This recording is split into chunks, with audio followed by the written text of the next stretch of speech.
हे मनुष्य, तेरे लिए मेरी गति और मेरे स्वरूप को समझना अत्यंत कठिन है, क्योंकि मैं सदा एक सा नहीं रहता। ना जाने कितने युगों से मैं विधिवश अपने स्वरूप को बदलता रहता हूं। मैं नियंता भी हूं और विनाशक भी, प्रारंभ भी मैं ही हूं और अंत भी। हे मानव, हर जगह, हर धुन, हर ताल कलरव में मेरी उपस्थिति को जान। जल, वायु, अग्नि, वृक्ष, नदी, पुष्प, सब जगह मुझे ही अनुभव कर, क्योंकि मैं स्वयं महाकाल हूं। हे मनुष्य, आज मैं अतीत के उन सौभाग्यशाली क्षणों का स्मरण कर रहा हूं जो आज भी उतने ही प्रासंगिक हैं।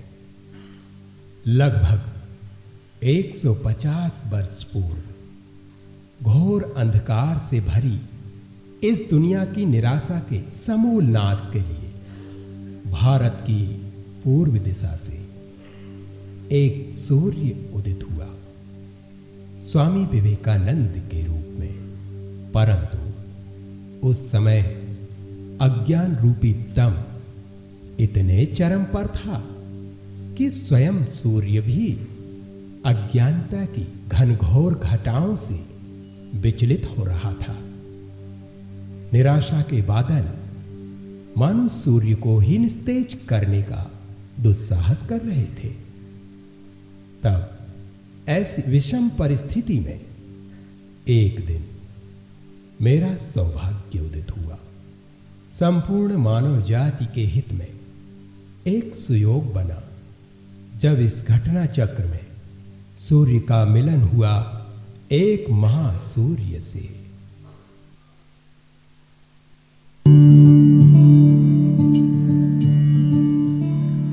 हरे रामा हरे रामा हरे रामा हरे हरे, हरे कृष्णा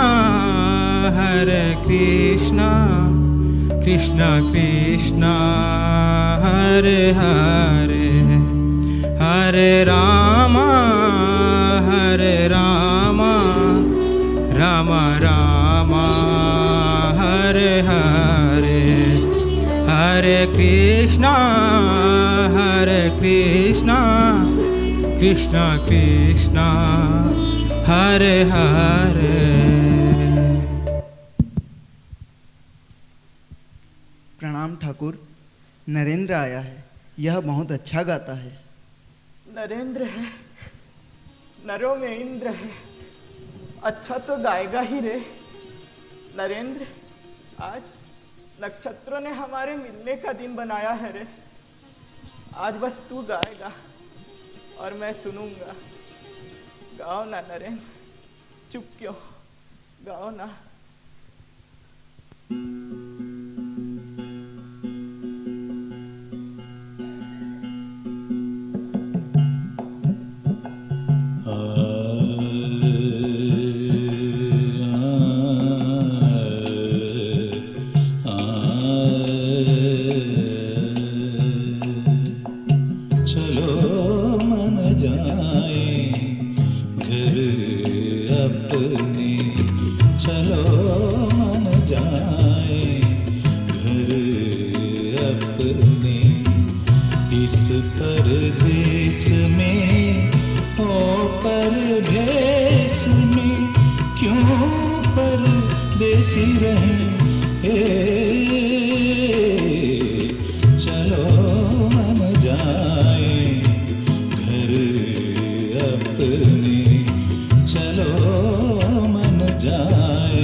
सपना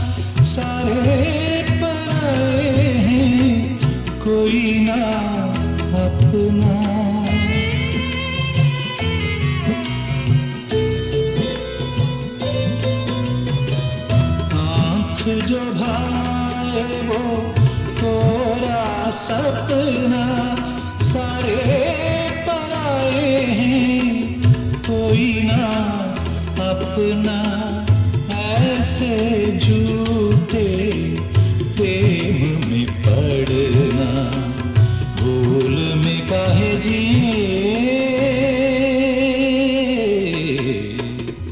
चलो मन जाए घर अपने, चलो मन जाए घर अपने।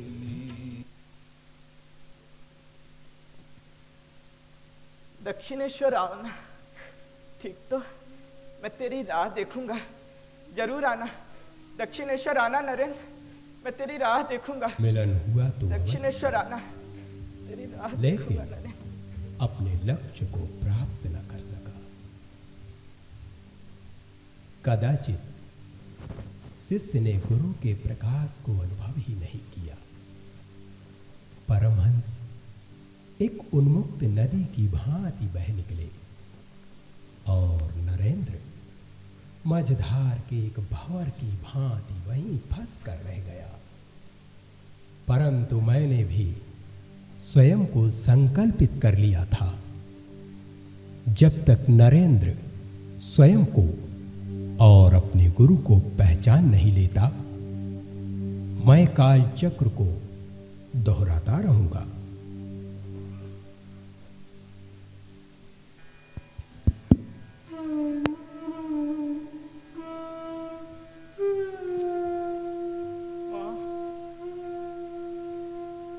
नरेंद्र बोला था मैं आऊंगा, पर देखना वो आज भी नहीं आया। माँ उसे बुलाना, माँ उसे बुलाना, उसे देखे बिना मुझे चैन नहीं आता। माँ ऐसा लगता है जैसे मेरा कलेजा हट रहा है। माँ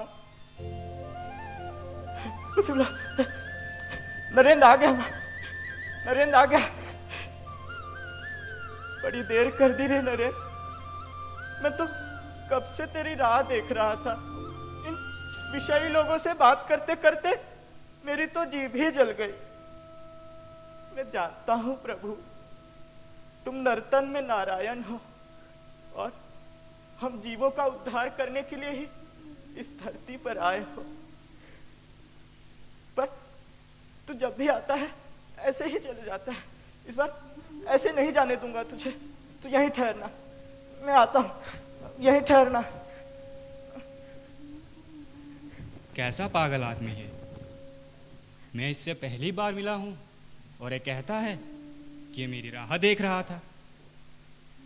मैं साधारण विश्वनाथ दत्त का बेटा और ये उन्मादी न जाने मेरे बारे में क्या क्या सोचता है।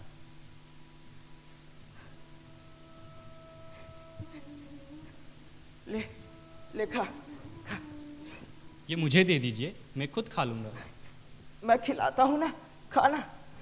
मेरे दोस्त मेरा इंतजार कर रहे हैं, मैं उनके साथ बांट के खा लूंगा। उनको भी दे दूंगा, पहले तू तो खा।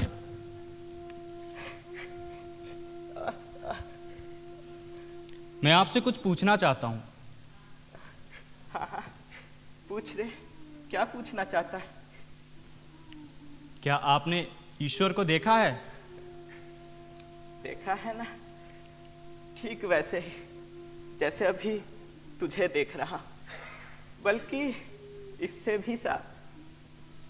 तो फिर वो मुझे क्यों नहीं दिखाई देता? ईश्वर को देखना ही कौन चाहता है रे? कोई रोता है उसके लिए? सब अपनी स्त्री के लिए, घर वालों के लिए घड़ों आंसू रोते हैं, पर उसके लिए कोई रोता है?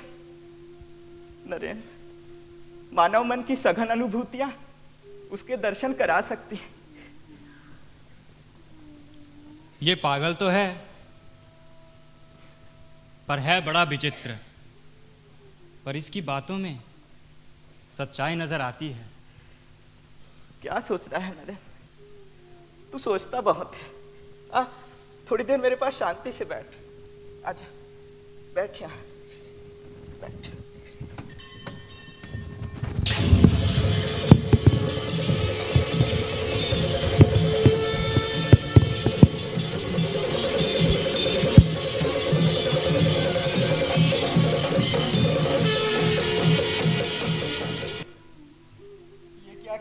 ठाकुर, मेरे घर वाले अभी जीवित हैं,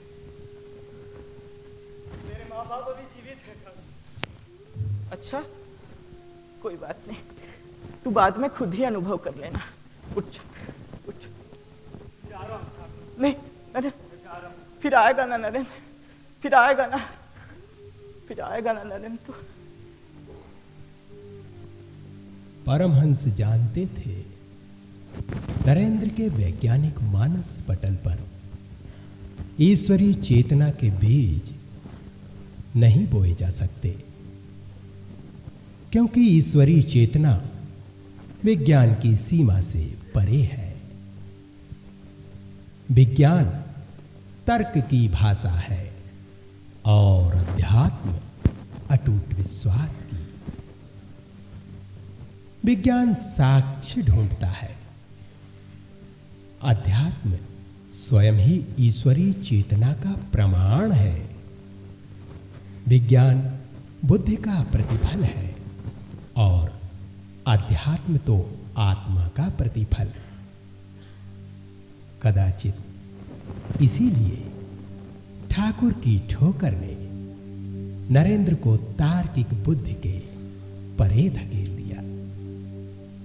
इस अद्भुत घटना के पश्चात प्रारंभ हुई परमेश्वर की एक अद्भुत लीला। परमपिता परमेश्वर ने अपने प्रिय पुत्र नरेंद्र के धैर्य की परीक्षा ली। उसके जीवन में मानो विपदाओं का सैलाब उमड़ पड़ा हो। पिता की अकस्मात मृत्यु हो गई, परिवार कर्ज में डूब गया। गरीबी के कारण परिवार अपनी सामान्य आवश्यकताएं भी अत्यंत कठिनाई से पूरी कर पा रहा था। ऐसे गहन अंधकार में नरेंद्र एक बार फिर महासूर्य की शरण में पहुंचे।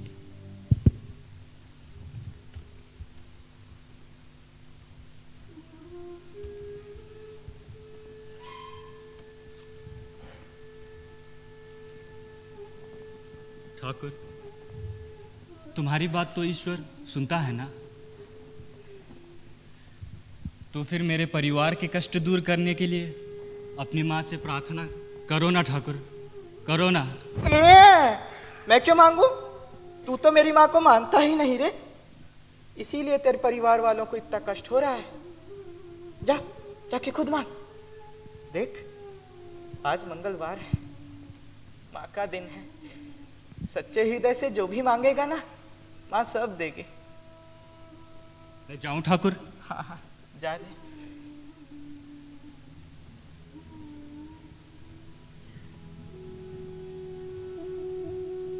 माँ, मुझे ज्ञान दो, भक्ति दो, वैराग्य दो माँ। ये मैं क्या मांगू? क्यों रे, मांग लिया? नहीं, वो नहीं मांगा जो मांगने गया था। अच्छा, तो फिर से जा, जा जा।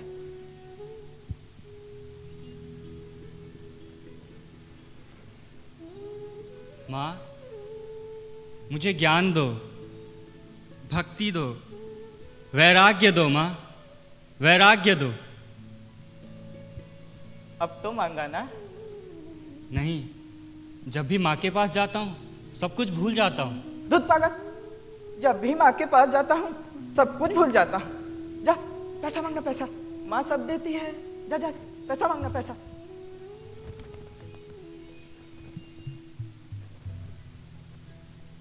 माँ, मुझे ज्ञान दो, भक्ति दो, मुझे वैराग्य दो माँ, बस वैराग्य दो। आप ही ने कुछ किया होगा, इसीलिए जब भी मैं माँ के पास जाता हूँ सब कुछ भूल जाता हूँ और कुछ नहीं मांग पाता।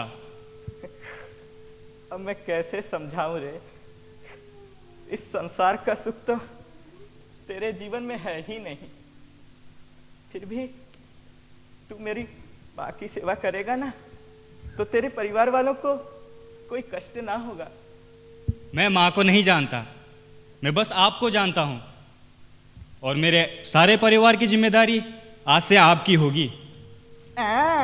पूरे परिवार की जिम्मेदारी आपकी होगी? बड़ा आया, पूरे परिवार की जिम्मेदारी आपकी होगी। आज मैं समय नहीं हूं, क्योंकि मैं तो कभी ठहरता ही नहीं, परंतु आज मैं एक विवश और दुखी शिष्य की भांति हाथ जोड़े दक्षिणेश्वर की ओर मुख करके खड़ा हुआ हूं, क्योंकि आज महासूर्य की जीवन यात्रा का अंतिम दिन है।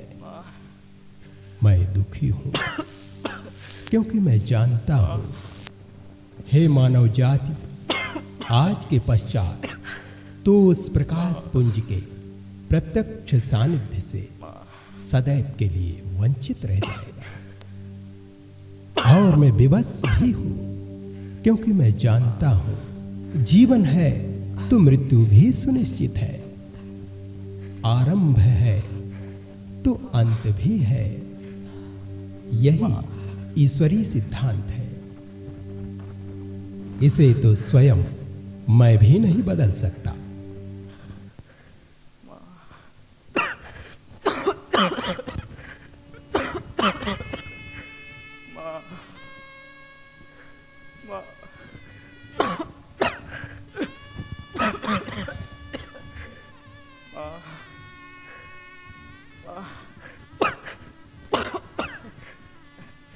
नरेन, गले में बड़ा दर्द है रे नरेन। अब तो ठीक से बोला भी नहीं जाता रे।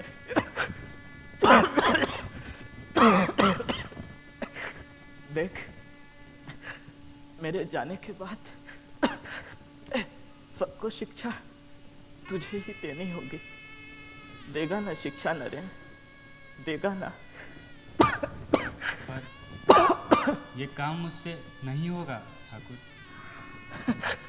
तू तो क्या, तेरी हड्डियां भी करेंगी ये काम। सुरेंद्र, जरा मुझे उठाना तो।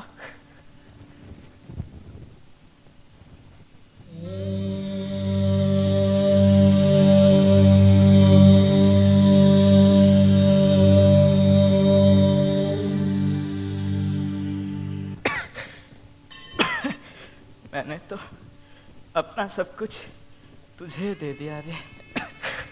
मैं फकीर हो गया नरेन, मैं फकीर हो गया।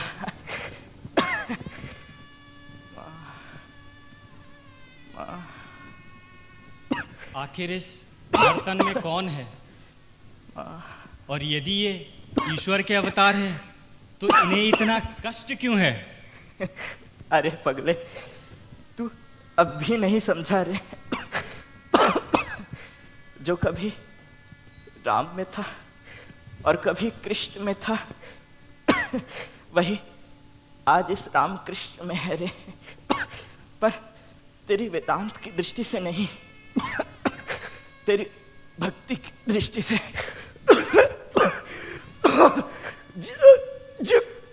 जगदम्बा!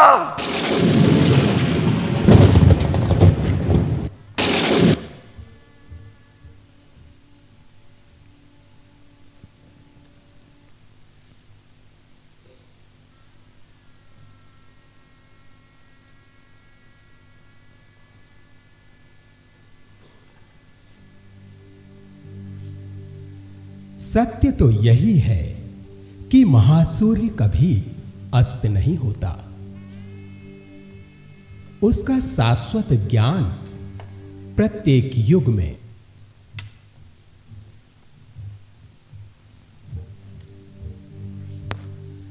सत्य तो यही है कि महासूर्य कभी अस्त नहीं होता। उसका शाश्वत ज्ञान प्रत्येक युग में संपूर्ण मानव जाति की हर समस्या का उचित समाधान करता रहता है और करता भी रहेगा। महाप्रयाण के पश्चात ठाकुर की सभी अलौकिक शक्तियां नरेंद्र की चेतना में समा गईं और इसके साथ ही प्रारंभ हुई भारतीय संस्कृति की विश्व विजय यात्रा। अपनी मातृभूमि की दुर्दशा का आकलन करने के लिए नरेंद्र ने सर्वप्रथम भारत भ्रमण का निर्णय लिया। उस समय भारत में धर्म और दर्शन के नाम पर चहुं ओर पाखंड ही पाखंड बिखरा हुआ था। आध्यात्मिक साधनाओं के स्थान पर धार्मिक कर्मकांडों को अधिक महत्व दिया जाता था। मानव मनों में मनुष्यता समाप्त हो गई थी। एक अज्ञात भय से व्याप्त मानवीय हृदय तुच्छ अंधविश्वासों में जकड़ कर रह गया था। भारतीय युवा अपनी ही संस्कृति को हे दृष्टि से देखते थे और परिणाम स्वरूप भारत में पश्चिमी सभ्यता विकसित हो रही थी। आर्ष ग्रंथों की उपेक्षा कर भारतीय समाज पाश्चात्य संस्कृति को अपना रहा था। विदेशी सभ्यता की चकाचौंध उसे अंधकार में धकेल रही थी। तब भारतीय संस्कृति की गरिमा को पुनः स्थापित करने के लिए, धर्म को पाखंड की बेड़ियों से मुक्त करने के लिए, अध्यात्म को अंधविश्वास से विलग करने के लिए नरेंद्र ने सांसारिक विषयों से पूर्णतः संबंध विच्छेद कर युवा सन्यासी का वेश धारण किया और बन गए Swami Vivekananda.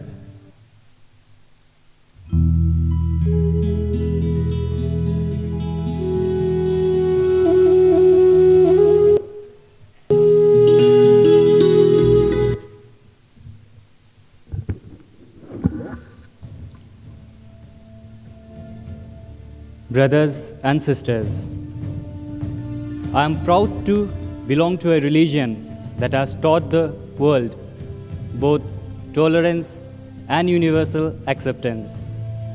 We believe not only in universal toleration, but we accept all religions as true. I will quote to you few lines from a hymn that is repeated every day by millions of people. As the different streams, having their different sources in different places, mingle their water in the sea, so, O Lord, the different paths that men take through different tendencies, various though they appear, crooked or straight, all lead to Thee. I would like to share with you a wonderful doctrine preached in the Gita. Whosoever comes to me through whatsoever form, I reach him. All men are struggling through various paths that in the end lead to me. Brothers and sisters, sectarianism, bigotry, and its horrible descendant, fanaticism, has long possessed the earth. ए मेरे देश के युवाओं, जागो और एकत्रित हो जाओ। जिस तरह घास के एक एक तिनके को जोड़कर जो रस्सी बनती है, उससे एक उन्मत्त हाथी को भी बांधा जा सकता है। इसीलिए तुम संगठन शक्ति को पहचानो और इस मिथ्या भ्रम को झटक कर दूर फेंक दो कि तुम भेड़ की संतान हो, तुम सिंह की संतान हो। अब उठो, जागो और तब तक रुको मत जब तक लक्ष्य तक पहुंच न जाओ।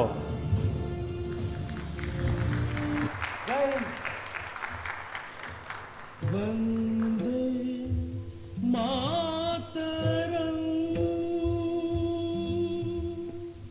सुजलाम सुफलाम मलयज शीतलाम